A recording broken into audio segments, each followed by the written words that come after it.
प्रेमी भाई बहनों, एक बार हमारे गुरु महाराज कलकत्ता में एक बहुत विशाल पार्क बना हुआ विक्टोरिया पार्क के नाम से, गुरु महाराज उसी बगिया में बैठे हुए थे। काफी पुराने समय की बात है, करीब करीब 40-45 साल हो गए होंगे। गुरु महाराज उसी बगिया में बैठे हुए थे। बगल से दो सेठ आए। दोनों सेठ गुरु महाराज के बगल में आकर के बैठ गए। सामने देखा तो एक माली घास काट रहा था। अब घास काटते काटते माली को नींद आ गई और वह घास के ऊपर सो गया। और दोनों सेठ आपस में बातचीत करने लगे।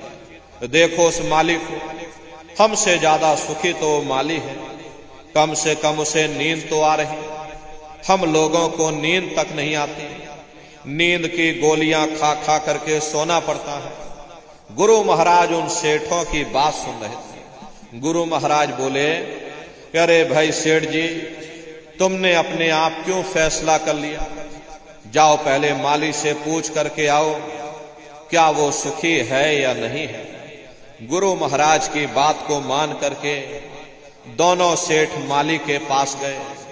जगा करके पूछा कि भाई हमारे सवाल का जवाब दे दो, क्या तुम सुखी हो या नहीं हो? तो माली बोला, अरे बाबूजी, हम कहां सुखी हैं?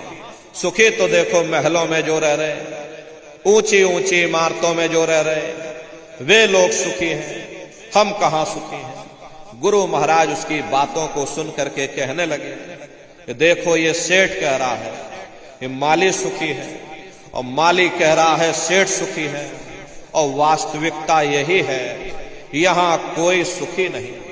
ना सुख विद्या के पढ़े, ना सुख वाद विवाद, साध सुखी सहजो कहे, जो लागे सुन समाज।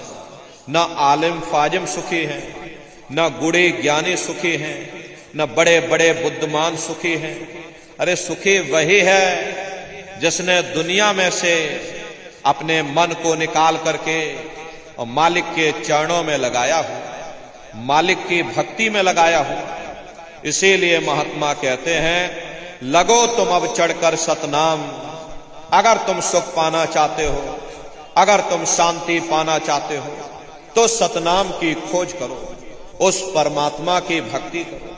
क्योंकि जितना समय तुम्हारा ध्यान मालिक की भक्ति में लगा रहेगा, तुम दुनिया में 2-4 दिन जरूर सुख हासिल